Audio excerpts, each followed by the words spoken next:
Audio को बंद करिए जरा।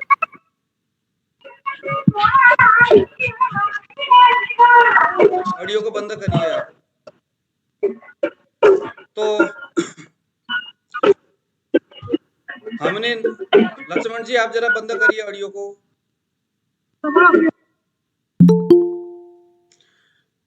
तो हम लोगों ने जो नाड़ी सीखे थे कल परसों, उस नाड़ी को हम लोगों ने आत्मज्ञान का विषय कहा था, है ना। उसको हमने क्या कहा था कि ये आत्मज्ञान का विषय है। जो आज हम ज्योतिष सीखने जा रहे हैं आज से, ये आत्मज्ञान का तो विषय है, मगर ये वेद पुरुष भगवान का एक अंग है।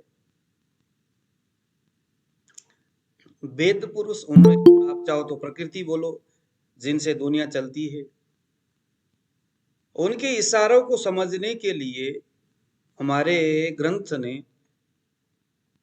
जिन जिन सिद्धांतों को प्रतिपादन किया है, उनमें से एक है ज्योतिष।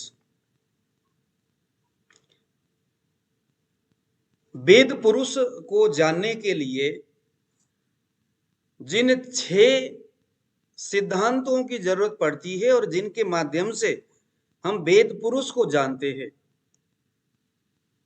वह 6 चीज है। आप लोग जरा नोट करिएगा। एक का नाम है शिक्षा, वेद पुरुष। एक का नाम है शिक्षा, दूसरे का नाम है व्याकरण, तीसरे का नाम है निरुक्ति, चौथे का नाम है छंद, पांचवें का नाम है कल्प, छठे का नाम है ज्योतिष। यह 6 जो सिद्धांत है वो वेद पुरुष। गुरु जी फिर से एक बार बताइएगा। हाँ, शिक्षा,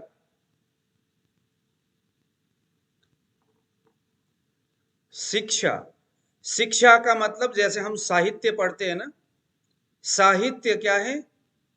साहित्य जो है वो भगवान को जानने की एक शिक्षा है।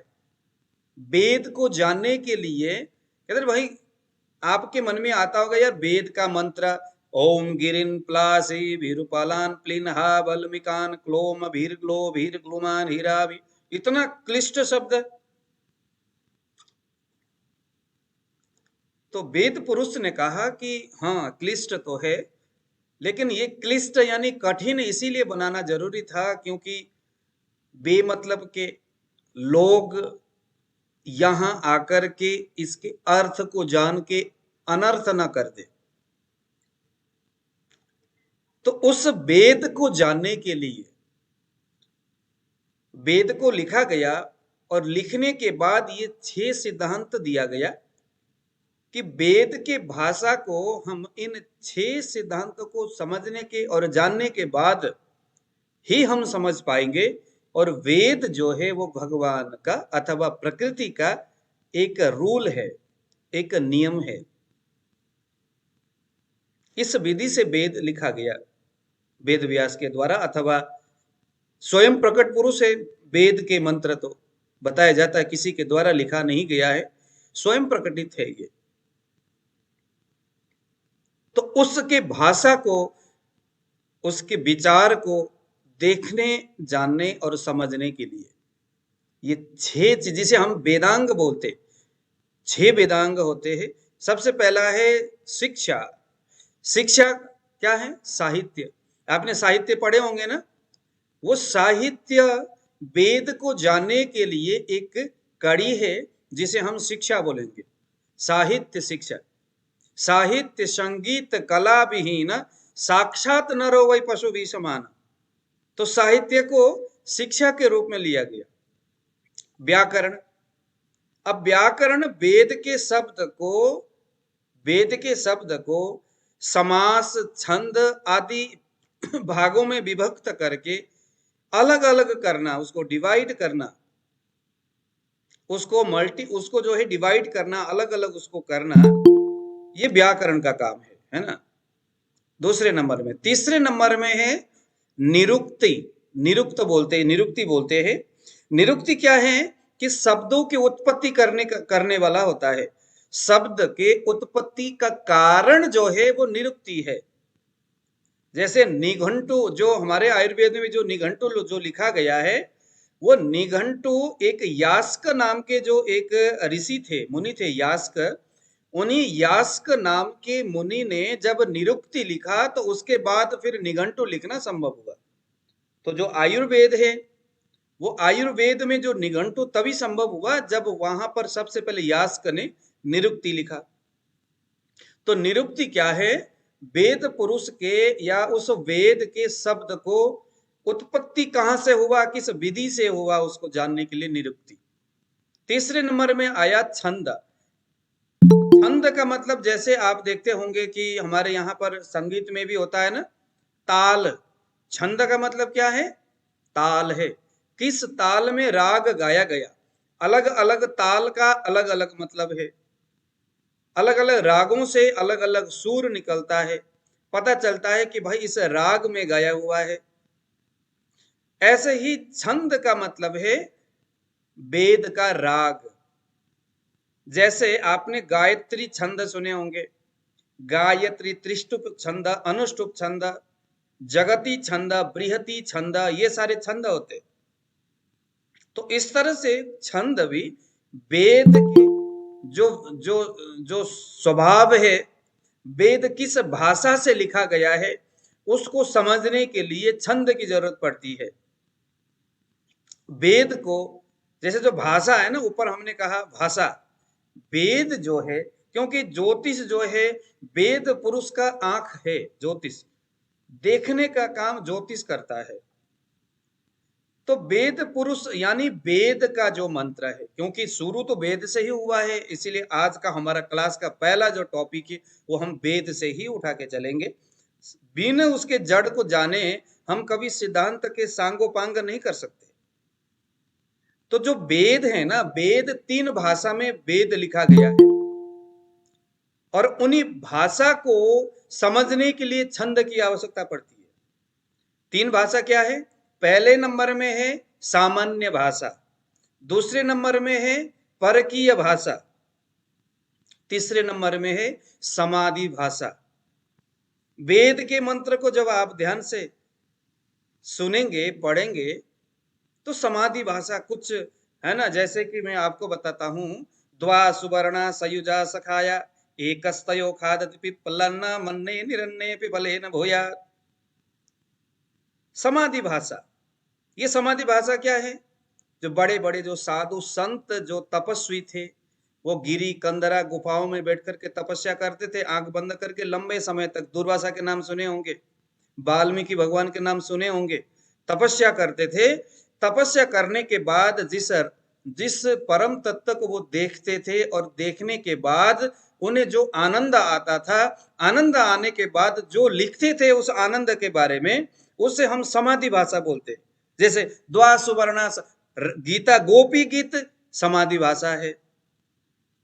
समाधि भाषा है, इसीलिए हमें उस कथा को सुन करके हंसी आती है।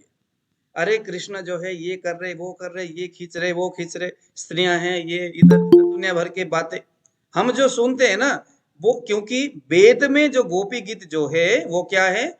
समाधि भाषा है। किसी संत ने आंख बंद करके प्रकृति के वह एक विलक्षण रूप को गायन के रूप में जो उसने देखा, महसूस किया, उसे ही उन्होंने वेद व्यास जी और सुखदेव जी के माध्यम से उन्होंने समाज के सामने रखा।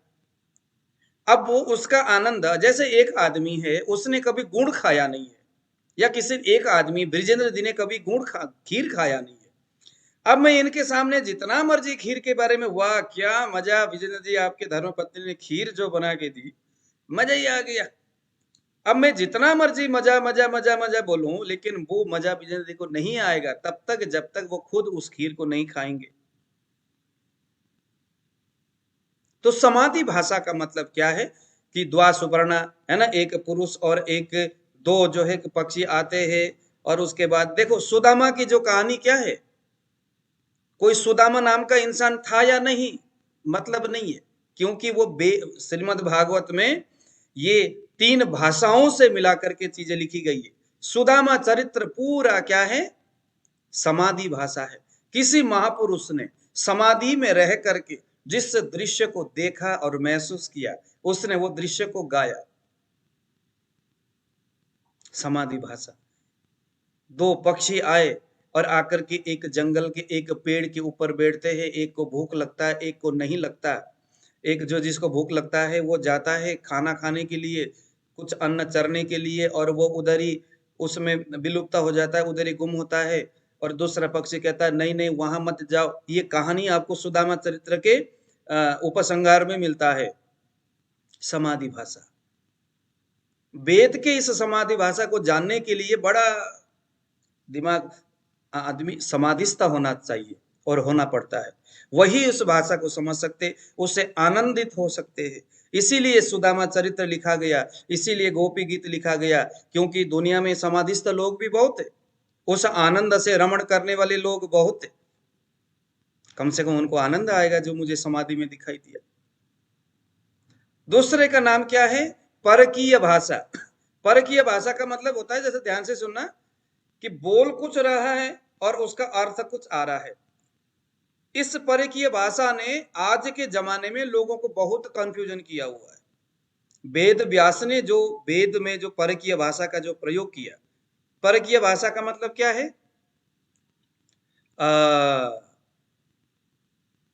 चत्वारि श्रृंगा एक मंत्र है वेद में, वो परकीय भाषा। देखो जरा वेद कितना भयानक तरीका से वेद को लिखा गया है, समझ से पार है।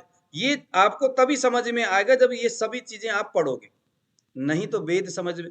देखो चत्वारि श्रृंगास्त्रयो अस्य पादा द्वे शीर्षे सप्तहस्तास्यो अस्या त्रिधा बद्धो वृषभो रोरवीति महोदेवो मर्त्यान्नाविवेशः। इसका अर्थ होता है, अर्थ समझ लो बस। चत्वारि श्रृंगा, आप जरा लिखते रहो कागज में, चत्वारि श्रृंगा। एक बेल आया, उसके 4 सींग है। बेल का कितना सींग होता है? 2 ही सींग होते हैं।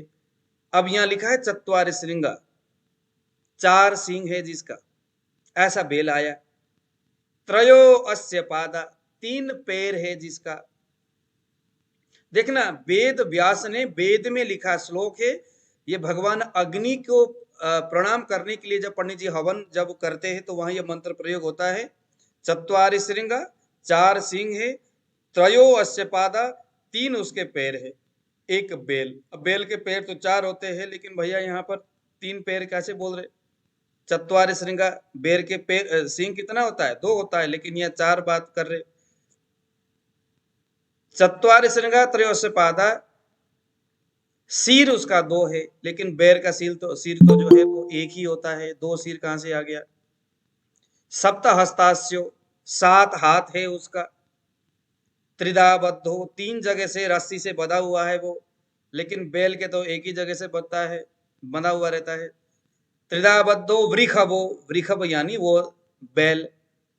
मर्त्यान यानी इंसान के झुंड में आविवेश आ रहा है वो। तो ऐसा विचित्र बैल, इसका अर्थ कैसे लगाया जाए? अब जिसने व्याकरण पढ़ा है, जिसने निरुक्त पढ़ा है और जिसने छंद और कल्प पढ़ा है वो तो इसके अर्थ लगाएगा। जिसने ये नहीं पढ़ा है उसके सामने विडंबना रहेगा। उसके सामने क्या रहेगा? चत्वारि श्रृंगा, वो यज्ञ पुरुष रूपी बेल अथवा यज्ञ पुरुष भगवान रूपी बैल। बैल को पुरुष बताया गया है और गाय को धरती माता बताया है। तो धर्म रूपी बेल, जो धर्म है ना, धर्म अवतार में भगवान जो आए उसके संदर्भ में बताया जा रहा है। धर्म रूपी बैल के चत्वारि श्रृंगा, 4 सिंह मतलब क्या क्या है? धर्म अर्थ काम मोक्ष, धर्म अर्थ काम मोक्ष रूपी 4 सिंह को लेकर के धर्म रूपी वह बेल आया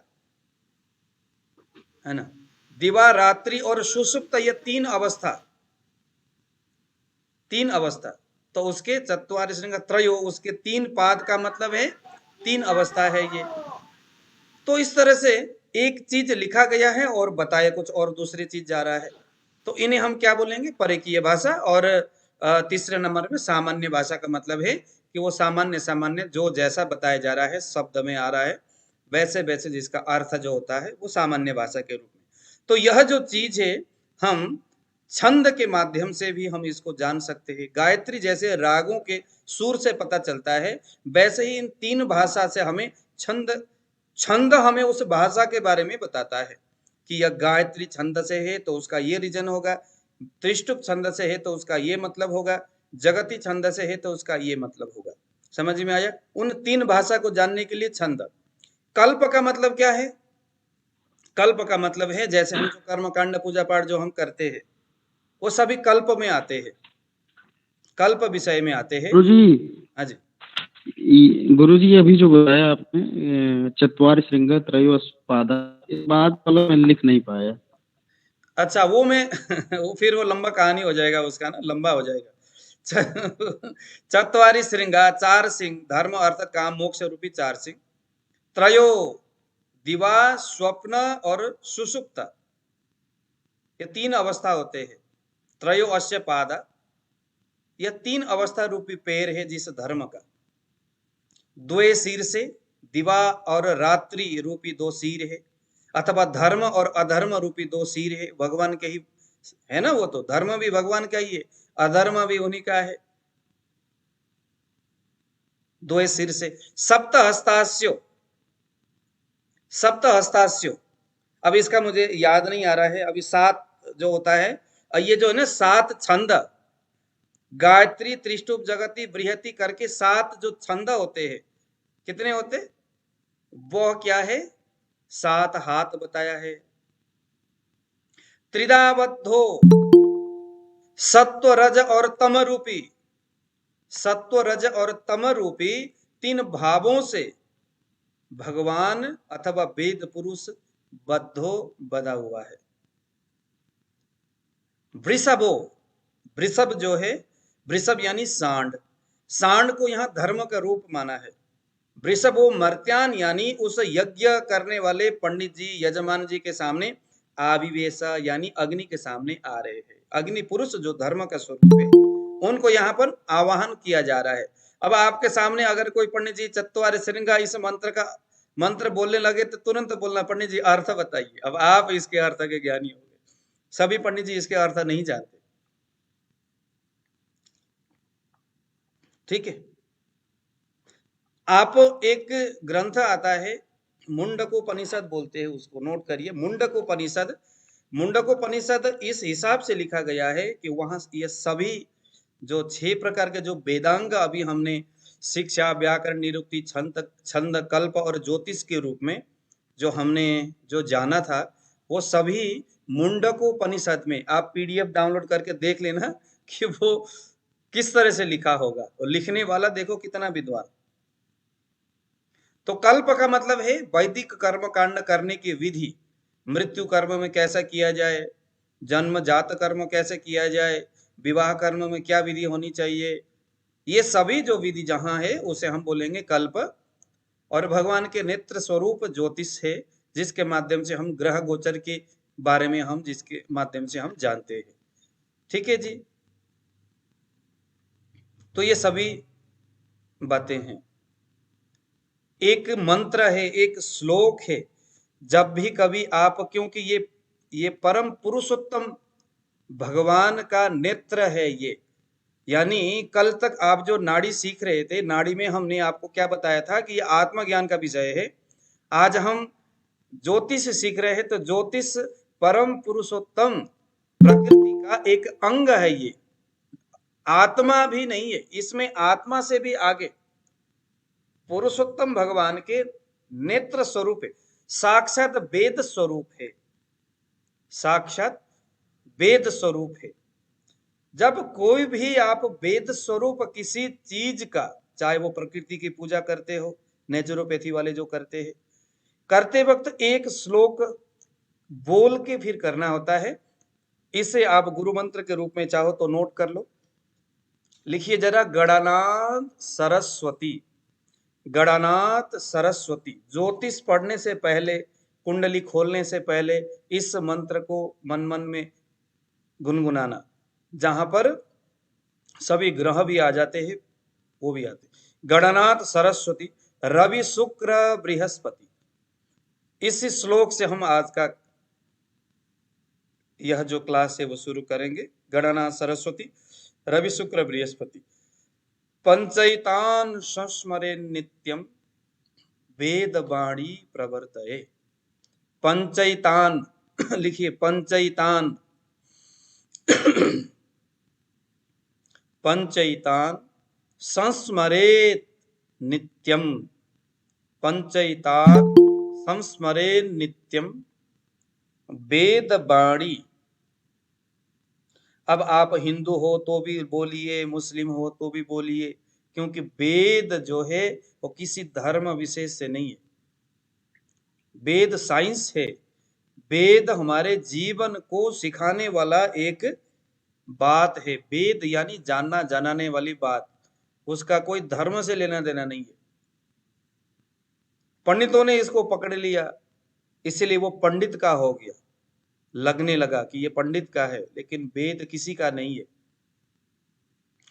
तो फिर से बोलता हूं, गणनाथ, नीचे देखिए जो आपने लिखा है, गणनाथ सरस्वती रवि शुक्र बृहस्पति पंचैतान संस्मरे नित्यम वेदवाणी प्रवर्तये। ज्योतिष क्या है? वेदवाणी है। ये तो वेदवाणी को बोलने, सुनने, समझने, पढ़ने या किसी के लिए कुंडली देखने से पहले वेदवाणी प्रवर्तये, जिन्होंने वेदवाणी को प्रवर्तन किया यानी लिखा, उनको हम स्मरण करते हैं।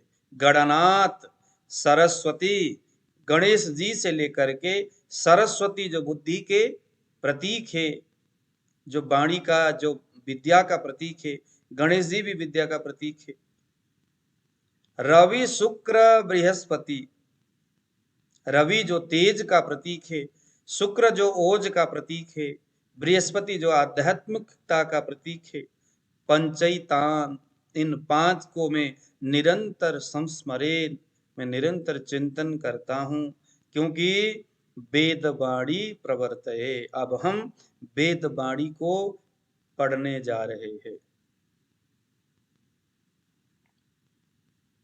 वेदवाणी, आप सब लोग बोलिए जरा एक बार, गणनाथ सरस्वती।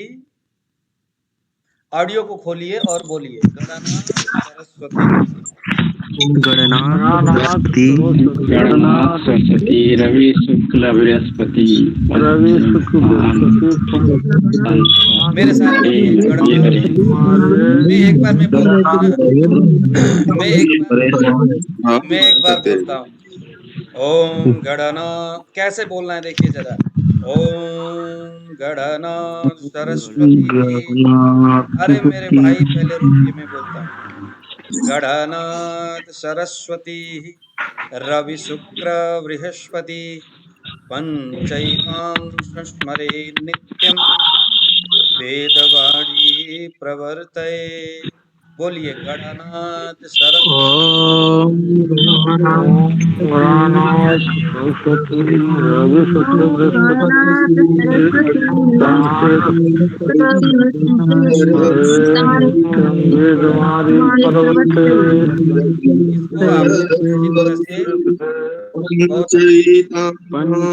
मैं एक बार दोबारा बोल करके फिर मैं अपने प्रसंग को आगे बढ़ाता हूँ। मैं एक बार दोबारा बोल करके आज आगे बढ़ाऊंगा।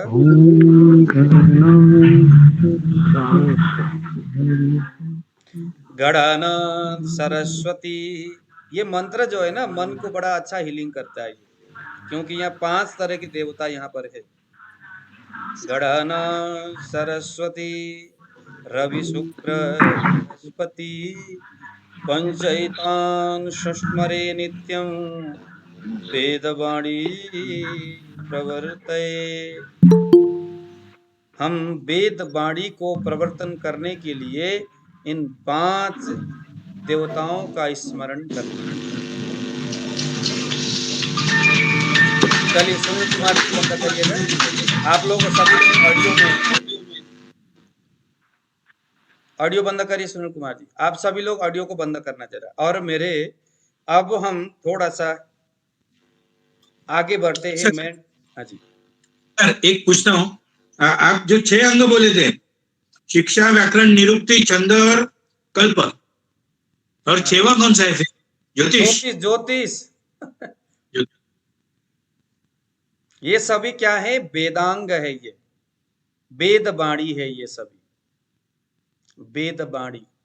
वेद जो बोल रहा है उस शब्द को समझाने वाला।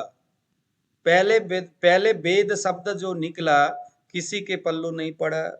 फिर उसके बाद वेद व्यास जी और उनके सारे शिष्यों ने मिलके इन वेद वाणियों को उन्होंने स्थापित किया ताकि चलो कुछ समझ में आए। चलिए अब हम जरा आगे बढ़ेंगे। सबसे पहले जो हम ये सीख रहे हैं अभी मेडिकल एस्ट्रोलॉजी, इसको हम बोलते हैं नक्षत्र विज्ञान। नक्षत्र विज्ञान जो नक्षत्र के आधार पर प्रतिपादित है। आप महाभारत अगर आप पढ़ोगे तो महाभारत में ऐसे बहुत प्रसंग आता है। श्रीमद् भागवत पढ़ेंगे, जितने भी जो पुराने ग्रंथ है उनको आप पढ़ोगे, पुराणों में भी कहीं राशि का जिक्र ज्यादा नहीं है।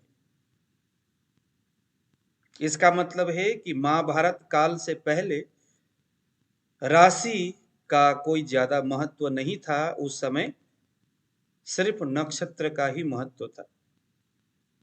धृतराष्ट्र के सामने विदुर जी आए और कहने लगे कि ज्येष्ठा नक्षत्र को राहु और शनि पीड़ित करता है। महाराज संधि को कर लो, बेटे को समझाओ। यह नक्षत्र में दो विकृत और पापी ग्रह जो पीड़ित करते हैं, यह संदेश देता है कि अब कुछ अनहोनी होना है। जब राम जी जंगल में जाने वाले थे, या जब भरत जी को जब जो है राम जी जब वनवास जब जाने वाले थे माता सीता को लेकर के, तो उर्मिला जी के पुरोहित जो ज्योतिषी थे, उर्मिला जी के लक्ष्मण की पत्नी को भी पुरोहित ने कहा था कि महाराज मघा नक्षत्र में नीच होकर के सूर्य और चंद्रमा उसके जस्ट अष्टम स्थान में बैठा हुआ है। बृहस्पति जो धर्म का प्रतीक है, वह भी पीड़ित है दूषित ग्रहों से। महाराज किसी भी तरह से हे माता उर्मिला प्रयास करे कि राम के साथ सीता जंगल में न जाए। अगर जाएंगी तो बहुत बड़ा अनर्थ हो जाएगा। लेकिन होनी को तो कोई टाल नहीं सकता, भगवान भी नहीं टाल सके। आजकल ज्योतिषी पंडित जी बोलते हैं कि हम ग्रह शांति करेंगे और आपका होनी टल जाएगा। तब नहीं टला तो आज कहां से टलेगा? एक मार्केट है, लंबा चलते जा रहा है। प्रसंग है कि सिर्फ नक्षत्र ही ज्योतिष का मुख्य बिंदु है, और उसी के आधार पर अगर हम चीजें समझेंगे और सीखने का प्रयास करेंगे तो निश्चित हम ज्योतिष को आसान विधि से हम समझ लेंगे।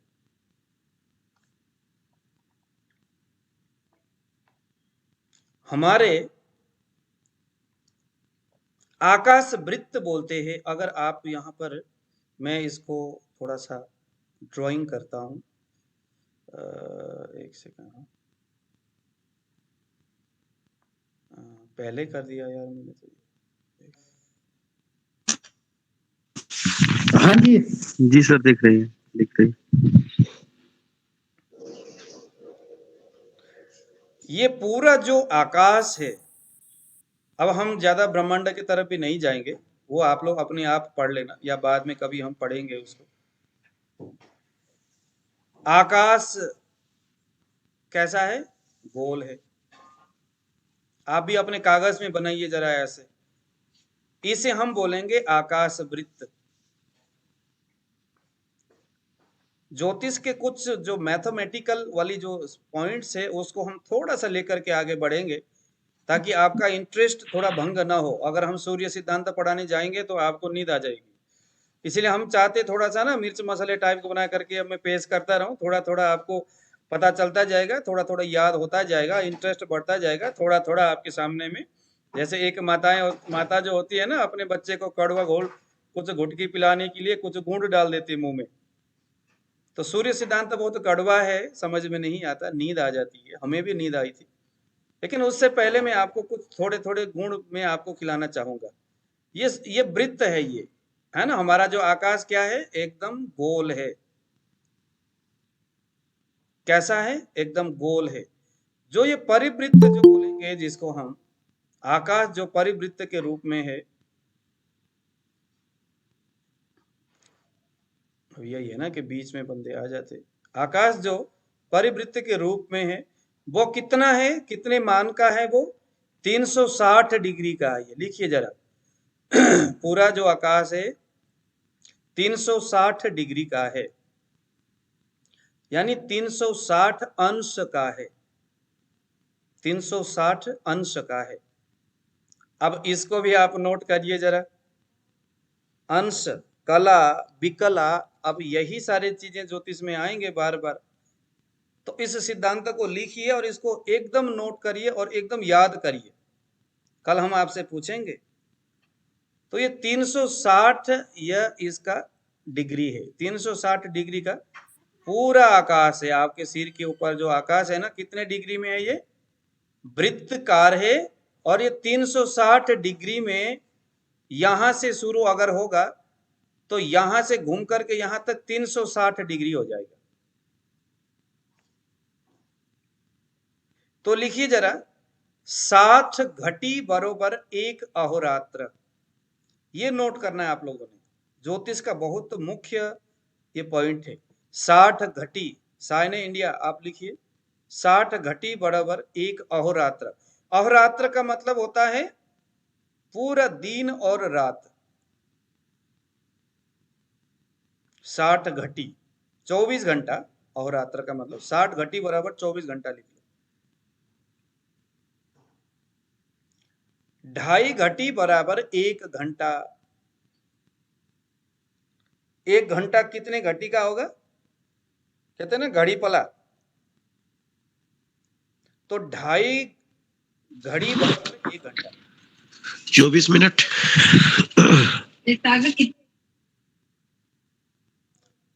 1 घंटा हो गया, 2.5 घटी बराबर 1 घंटा। अब 24 पल बराबर 1 मिनट, 24 पल बराबर 1 मिनट। 24 मिनट बराबर 1 घटी,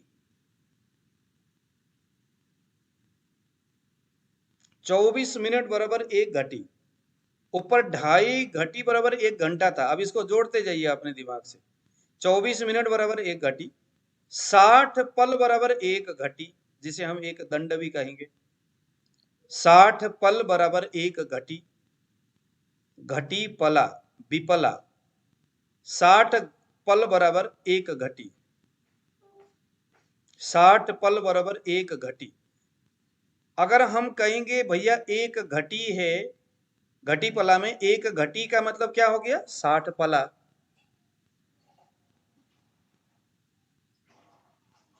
ठीक है, 60 विपला बराबर 1 पल। ऊपर जो 60 पल बराबर 1 घटी था, अब 1 पल बराबर कितना है? 60 विपल है, 60 विपल। 60 विपल बराबर 1 पल है, तो 1 विपल बराबर कितना होगा? 60 प्रतिपल। ठीक है, फिर से बता रहा हूं, 1 घटी का मतलब है 1 अहोरात्र, यानी 24 घंटे का मतलब है 60 घड़ी। 2.5 घड़ी बराबर 1 घंटा। 1 मिनट बराबर 2.5 पल। 1 घटी बराबर 24 मिनट।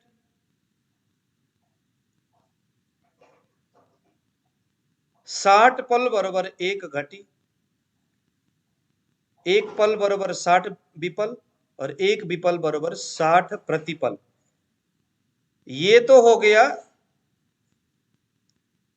आकाश के माप को नापने वाला, तौलने वाला एक व्यवस्था कि आसमान में कोई चीज है दूरी में, वो कितना है इसको हमने इस माध्यम से नापेंगे।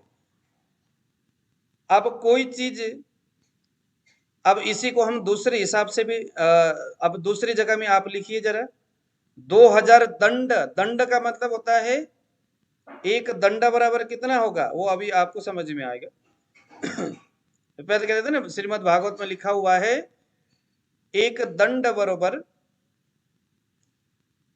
एक जो होता है तीर होता है ना, तीर कमान से निकलने वाला, एक तीर बराबर एक दंड ऐसे बोलते थे पहले, हालांकि इसका मान अलग अलग है। अब यहां समझ में आएगा। 2000 दंड बराबर एक कोस होता है।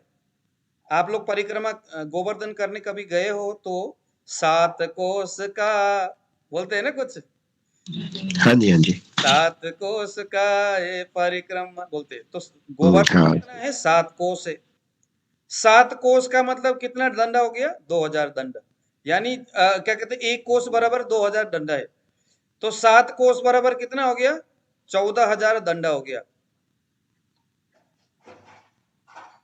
यानी जो जो कमान से निकलने वाला जो त्रिशूल था, वो 14000 त्रिशूल को नापते हुए जाएंगे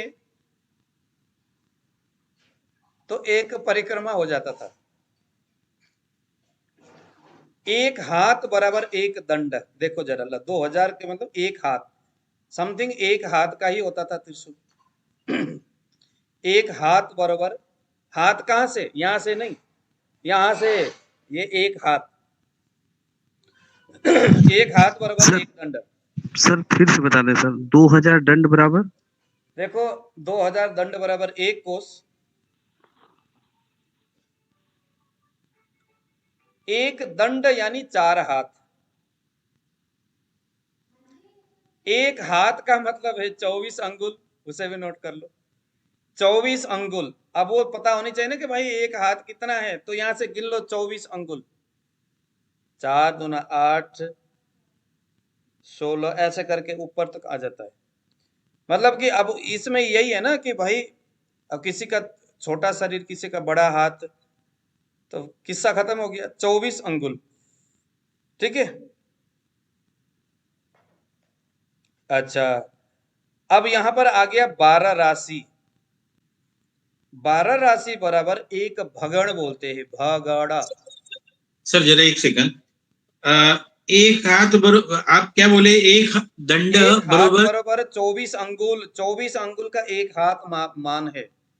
वो लिया, लेकिन एक दंड बराबर 4 हाथ या एक हाथ? एक दंड, 4 हाथ बराबर एक दंड, 4 हाथ, ओके ओके। 4 हाथ बराबर एक दंड। अभी ऊपर 2000 दंड था ना, उसके बराबर एक कोस है। अब ये जो है ना जमीन के मतलब कि लंबाई को नापने के लिए प्रयोग होता था। राम ओके। क्या कहते हैं, 4000 कोस का नरक है, 24000 कोस। 24000 कोस का नरक का जो नरक है, मतलब कि नरक है वो, उसका मान है 24000 कोस। अब आप खुद लगा लो कितना बड़ा होगा। अच्छा, 24 अंगुल बराबर एक हाथ, 8 यब, यब मतलब जौ, बराबर एक अंगुल। वो अंगुल का प्रमाण भी यहाँ बताया है, कितना बड़ा अंगुल होनी चाहिए, जिस अंगुल नापने से 24 अंगुल हो जाए तो एक हाथ हो जाए। तो एक यव यानी एक जौ का जो साइज है चौड़ाई वाला, वो कितना बड़ा है, उसको देख लो, एक जगह रखो और उसको 8 जौ को लाइन में रखो, वो एक अंगुल है। एक तो ये हो गया लंबाई को नापने के लिए जमीन में, और ऊपर नापने के लिए 12 राशि बराबर एक भगड़, 30 अंश बराबर एक राशि। अब ये हम जा रहे उधर नक्षत्र के साइड में। पहले हम भचक्र में उधर गए थे हम लोग, डिग्री में 360 पूरा वृत्त, आकाश वृत्त को नापने के लिए हमने 60 घटी वगैरह से लेकर के एक विपल तक हम जो गए, वो इस ब्रह्मांड के इस नाप को नापने के लिए है।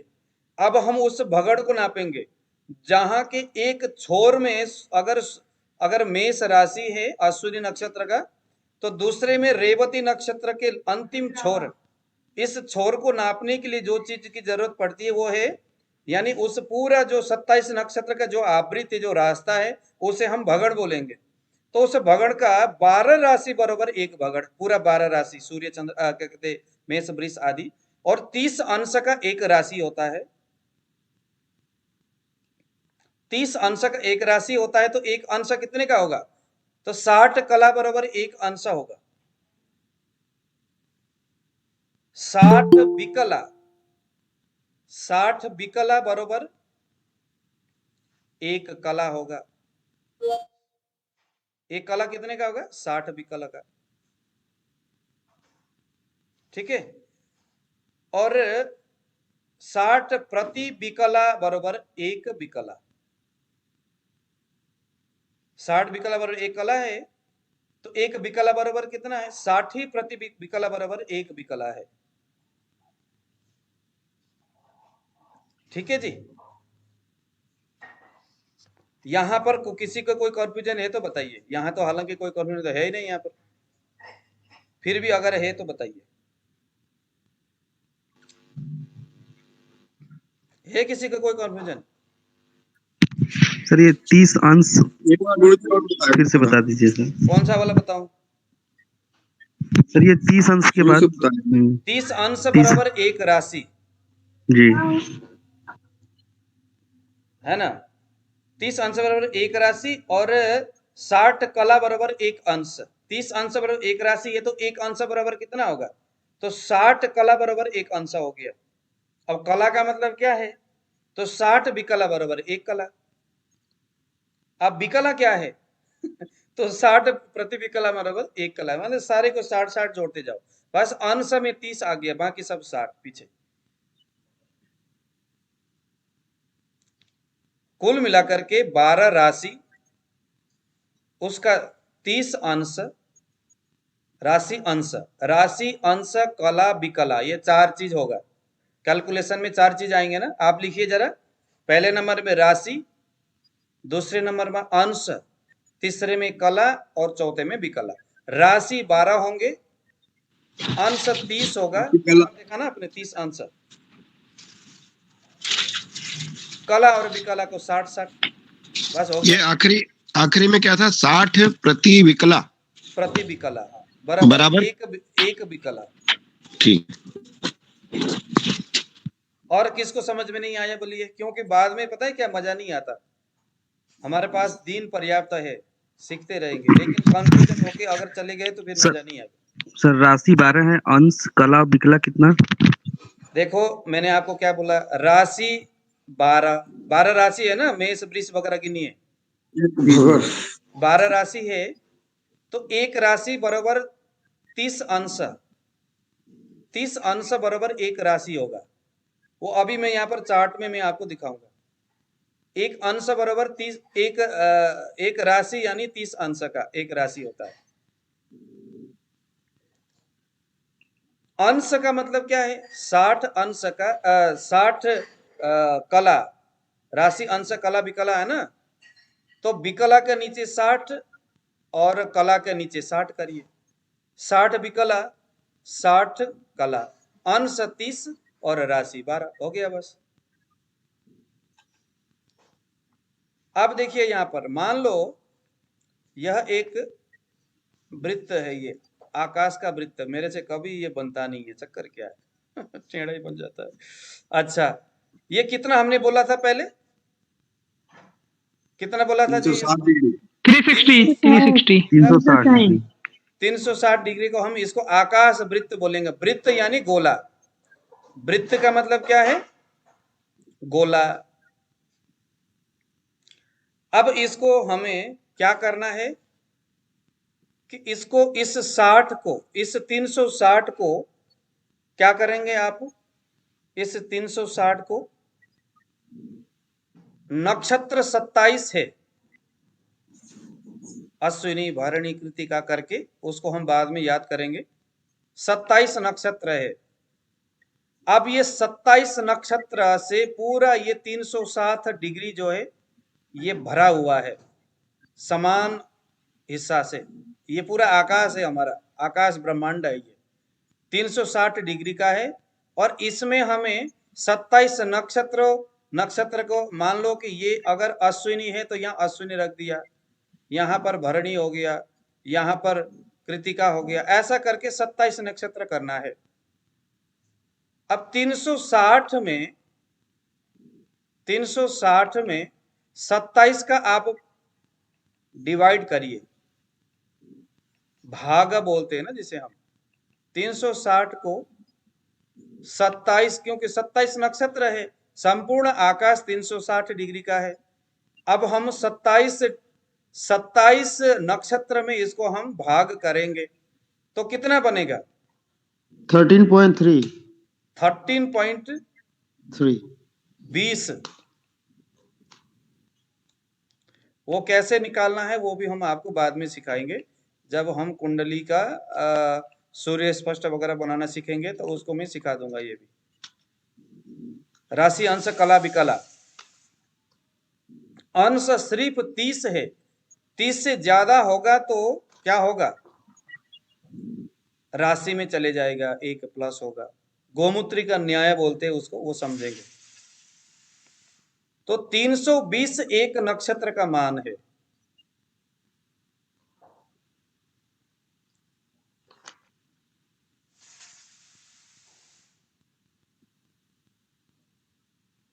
हाँ, 320 एक राशि का मान है, एक राशि का, माफ करिएगा।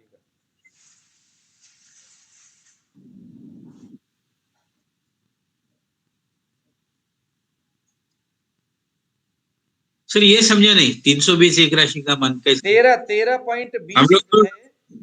जैसे कि मानो क्या है, हाँ, ये जो 360 हो गया ना, 360 को आपने 27 में भाग किया, 27 नक्षत्र है, तो एक नक्षत्र का मान जो है 320 है। हाँ, नक्षत्र का मान 13.2 आया है ना? 1320 है, 13.20 है।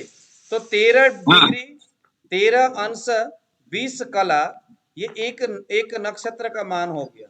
तो 13 अंश 20 कला, यहां से अगर कोई चीज 13 अंश 20 कला जाएगा तो यहां तक जाएगा। इसका मतलब क्या जाएगा? वो एक नक्षत्र क्रॉस करके आगे जाएगा। ठीक है।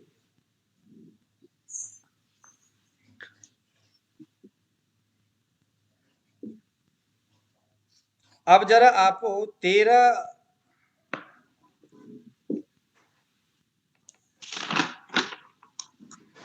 एक सेकंड, मैं यहाँ पर हूँ।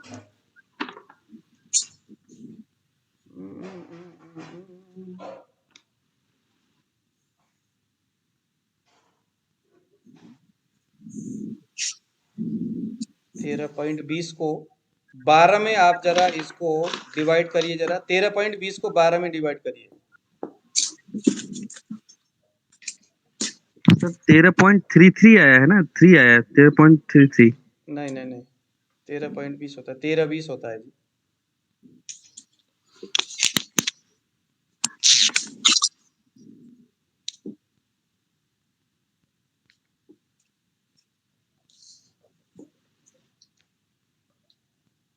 ठीक है जी। 1.1। हाँ जी।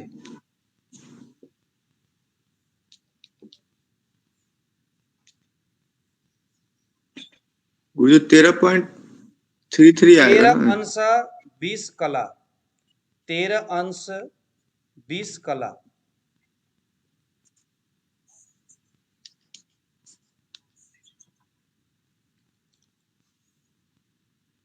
लिख दिया। अब ये प्रत्येक नक्षत्र में इसी हिसाब से आप लिखिए, 13 अंश 20 कला, 13 अंश 20 कला करते हुए जाएंगे तो 27वें नंबर में क्या होगा? 360 हो जाएगा। ठीक है। 13 अंश 20 कला, हाँ जी, एक नक्षत्र का मान हुआ ना गुरुजी? हाँ जी, हाँ जी, और राशि का हो गया? हाँ जी। राशि क्या गुरुजी? राशि राशि जो है 30 अंश का एक राशि हो गया ना, वो हमने नहीं कहा अभी। हाँ हाँ 30 अंश का 30 अंश का एक राशि हो गया, 13.20 अंश का एक नक्षत्र हो गया, और प्रत्येक नक्षत्र के 4 चरण होंगे। तो एक चरण का जो मान है वो 2 अंश 1/4 कला होगा। प्रत्येक अंश के कितने होंगे? 4। प्रत्येक नक्षत्र के 4। 2 अंश 1/4। एक मिनट, प्रत्येक नक्षत्र के 4 क्या होंगे? चरण चरण चरण 4 जैसे चरण होंगे। पूछे चोला अश्विनी, लीलू लेलो भरणी, ओवा विभु कृतिका होता है ना ये हाँ होता है, नामकरण में। तो 4 होंगे। चू यानी अश्विनी नक्षत्र का प्रथम चरण क्या है? चू। द्वितीय चरण चे, तृतीय चरण चो, चौथा चरण। हर नक्षत्र के 4 चरण होंगे। वो चरण भी इसीलिए है, मान लो कि 360 ये पूरा भगण है, और यहां से मान लो कि ये 360 का एकदम हमारा इस ध्रुव का, इस परिवृत्त का एकदम सेंटर है ये। यहां से यहां तक लगा लो कि अपना क्या नाम है, अश्विनी नक्षत्र का यहां से यहां तक के दूरी है। यहां तक अगर कोई नक्षत्र, कोई राशि, कोई ग्रह जाएगा तो क्या होगा? यहाँ पर अश्विनी नक्षत्र के अंदर जा रहा है, हम ऐसे समझेंगे। अब इतने दूर को, इतने डिस्टेंस को भी तो थोड़ा सा हमें कवर करना पड़ेगा ना, कितना दूर जा रहा है। इसके लिए इस बीच में हमने, जैसे घड़ी में होता है ना बीच में, इसको हमने 4 भाग कर दिया। इस बीच के भी हमने 4 भाग कर दिया, 1 2 3 4। एक नक्षत्र के 4 भाग हो गया। यानी अब हम कहेंगे बृहस्पति अश्विनी नक्षत्र के तीसरे चरण में है। इसका मतलब है अगर बृहस्पति यहां पर है और पूरा आकाश वृत्त है 360 का, तो बृहस्पति कहां पहुंचा? इस आकाश वृत्त के इस जगह में पहुंचा, तीसरे चरण में, मतलब यहां पर पहुंचा। समझ में आया? तो अब ये प्रत्येक ये 4 भाग हमने किया ना इसके एक नक्षत्र के, तो उसके 360 डिग्री के आधार पर एक चरण का जो मान है वो 2 अंश 1/4 कला होगा इसका मान। 2 अंश 1/4।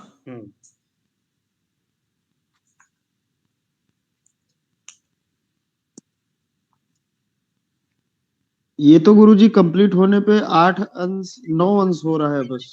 1/4 कला होगा ना गुरुजी, क्या होगा? अंश अंश, हाँ कला कला कला कला। गुरुजी ये क्या हो कंप्लीट गया? होने पे, गुरुजी ये तो कंप्लीट होने पे 8 अंश और 1 कला ही हो रहा है। हाँ 8 अंश और 1 कला ही हो रहा है कंप्लीट होने पे, 4 चरण। हाँ 4 दूनी आप 8। कैलकुलेट करिए आप। 8 अंश और 1/4 कला। मैं यहाँ पर अपने में डायरी को मैं दोबारा देख रहा हूँ यहाँ पर ना। मैं बस मतलब कि एक सेकंड, नक्षत्र मुझे तो 13 अंश नहीं होगा ये तो फिर तो। हाँ देखो, संपूर्ण आकाश वृत्त 360 इस चक्र को 30-30 के 12 भाग में हमने बांट दिया। तो ये जो 12 भाग जो है 30-30 अंश का हो गया, 12 भाग हो गया। प्रत्येक भाग की पहचान तारामंडल की आकृति के आधार पर हुआ है। 12 मुख्य भागों में 27 भागों में बांटा गया है पूरा, जिसमें प्रत्येक का विस्तार 360 डिग्री, और उसमें हमने डिवाइड किया 27 को तो 13.20 है। इस मतलब इतना हो गया, जिसमें से प्रत्येक का विस्तार 13 डिग्री 20 अंश है।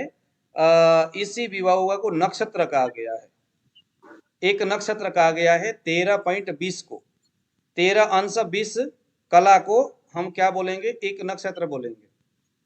उपर्युक्त 27 नक्षत्र 12 राशियों के अंतर्गत आता है, अर्थात प्रत्येक राशि में 27 को 12 में भाग दे दो। 27 को 12 में भाग दे दो आप। 27 को 12 में भाग दे दो ना, तो एक जो है कि 2.25 आएगा, 2.25। हाँ वही 2.25 हो गया ना। हम्म, तो अब ये 2.25 क्या है, एक नक्षत्र के चतुर्थांश तक वितरण होने के कारण प्रत्येक नक्षत्र के 4 भाग किया गया, जिसे हम चरण कहेंगे। तो प्रत्येक जो नक्षत्र है उसको 3.20 डिग्री हो गया, 3.20 डिग्री, 3 अंश 20 प्रति अंश कला हो गया। एक नक्षत्र के एक चरण को कितना हो गया, इस आधार पर 3 अंश और 20 कला हो गया।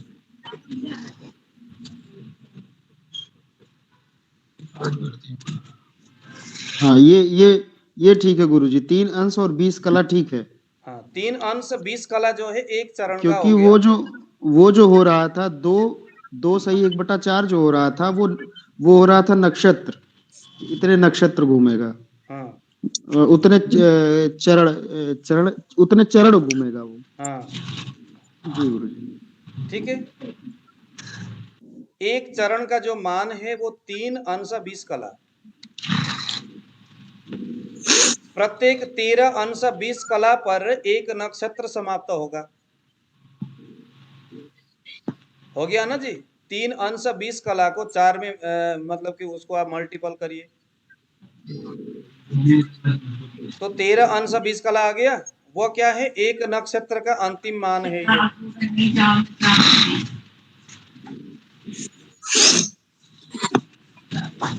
हो गया।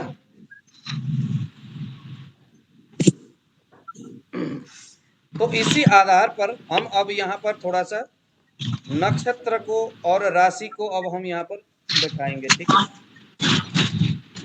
नक्षत्र और राशि को हम यहाँ पर बैठाएंगे। तो अभी हमने कहा था ना कि 30 अंश का एक राशि है, 30 अंश का एक राशि है। यहाँ पर ऊपर मेष राशि लिखिए। इस वृत्त के सबसे जो है ना, इस भाग में सबसे ऊपर मेष राशि लिखिए। मेष राशि यहाँ से 0 डिग्री से शुरू होकर के 30 डिग्री तक, यानी 30 अंश तक मेष राशि हो गया। 30 अंश से लेकर के 60 अंश तक वृष हो गया। 60 अंश से 90 अंश तक मिथुन हो गया। 90 अंश से 120 अंश तक कर्क हो गया। 120 से 150 तक सिंह हो गया। बस 30-30 जोड़ते जाओ आप सभी में, राशि लिखते जाइए और 30-30 जोड़ते जाइए।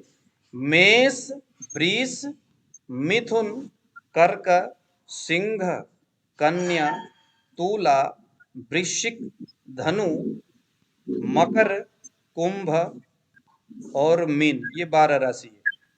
तो टोटल 30-30 के आधार पर 360 डिग्री यहाँ पर पूरा हो जाता है। मेष यानी एक कुंडली में हम क्या करेंगे, मेष वृष नहीं लिखेंगे, 1 2 लिखेंगे। 5 का मतलब सिंह, 9 का मतलब धनु, 7 का मतलब तुला, 2 का मतलब वृष। ये पूरा दिमाग में बसना चाहिए।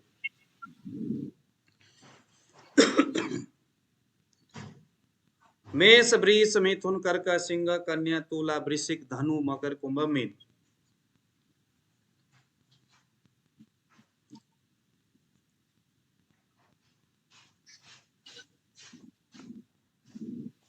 लिख लिया आप लोगों ने?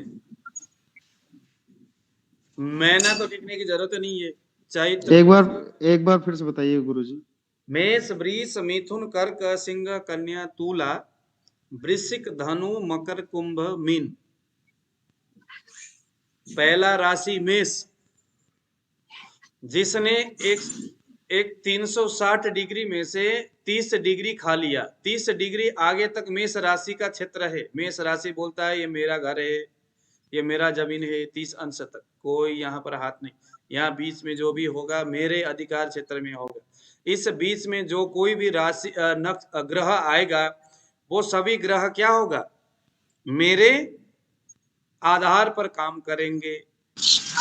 किराया देगा मेरे को। हाँ किराया देगा मेरे को, हाँ मेरे घर में किराया देगा। मेरे मोहल्ले में रहेगा तो। वो सारे मेष का घर है। 30 से लेकर के 60 तक वृष का घर है। वृष बोलेगा ये तो मेरा खुद का किराया, मेरा खुद का घर है, यहाँ रहना है तो या तो मेरे हिसाब से चलो। इसलिए तो होते हैं ना कि कोई ग्रह कहीं जाके नीच हो रहा है। नीच होने का मतलब उस राशि का वो सत्ता है। यहां से यहां तक 30 डिग्री आगे मिथुन का घर है। मिथुन बोलता है भाई यहां तो मैं बैठूंगा, ये मेरा घर है। अब ये भी बड़ा विचित्र बात है कि ये सारे जो घर है, ये घर किस आधार पर किसने तय किया होगा कि भाई ये मेष है। ये अजीब अजीब सा नाम, मेष यानी बकरा, वृष यानी सांड, मिथुन यानी मिथुन, कर्क यानी वो होता है एक जानवर। तो मतलब क्या है, क्या किसने ये नाम रखा? हम जो है ना, एक पूर्व जो लोग थे, जो ज्योतिषी जो लोग थे ना, वो रोज आकाश में देखा करते थे और उनको एक आकाश के एक छोर में कुछ ग्रह तो घूमते रहते थे, लेकिन वहां पर कुछ जो तारों का जो समूह था वो जस का तस हमेशा बना रहता था। उन्होंने रोज चला यहाँ पर इस कोने में, इस भाग में एक समान तारों का समूह हमेशा दिखता है। एक ने कहा कि महाराज ऐसा है, देखो देखो वहां पर वो जो है पहला छोर, वहां पर जो तारों का समूह है वो मेष यानी बकरे के समान आकार बना करके दिखता है, बकरे के समान आकार वाला दिखता है। तो दूसरा साइंटिस्ट कहता है काहे का दिमाग बदल करते हो भाई, उसका नाम रखो मेष यानी बकरा। अब दोबारा कभी मेष की बात होगी तो कहेगा वो देखो मेष उधर बकरे के जैसा तारा है। अब वो तारा कभी हटता ही नहीं वहां से। वो तारा जैसा जिस आकार में था पहले, आज भी उसी आकार में, वो कभी नहीं हटता। तो इसी आधार पर मेष, वृष, मिथुन, कर्क, सिंह, कन्या, तुला, ये सब इसी आधार पर बने हैं। बड़ा ही इंटरेस्टिंग, बड़ा ही रोमांटिक है ये ज्योतिष के कुछ सिद्धांत, जिसको समझना बड़ा ही मतलब ऐसा होता है। तो लिख लिया आप लोगों ने, 30-30 अंश के आधार पर आगे से आगे भा चक्र में जो आकाश परिवृत्त है वहां पर हमें 30 से 60, 60 से 90, 90 से 120, 120 से 150, 150 से 180, उसमें 30 जोड़ा 210, में 30 जोड़ा 240, में 30 जोड़ा 270, में 30 जोड़ा 300, में 30 जोड़ा 330 और 30 जोड़ा 360 अंतिम राशि। तो 360 के जो है हिसाब किताब आपने देख लिया होगा। ठीक है, आज इतना तक राशि तक हमने सीख लिया। कल हम उस राशि के आधार पर कुछ आगे तिथि को जानेंगे,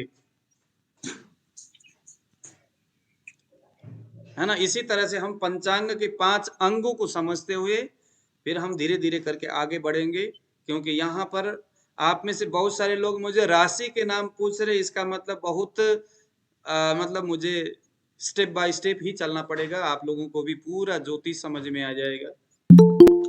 फिर उसके बाद ज्योतिष के प्रारंभिक सिद्धांत क्लियर होने के बाद फिर हम उसी को जोड़ करके आगे मेडिकल एस्ट्रोलॉजी कैसे देखना है, फिर उसी के साथ हम फिर नाड़ी को कैसे देखेंगे, इसके आधार पर नाड़ी में उंगली रख करके कैसे हम यहाँ समझेंगे।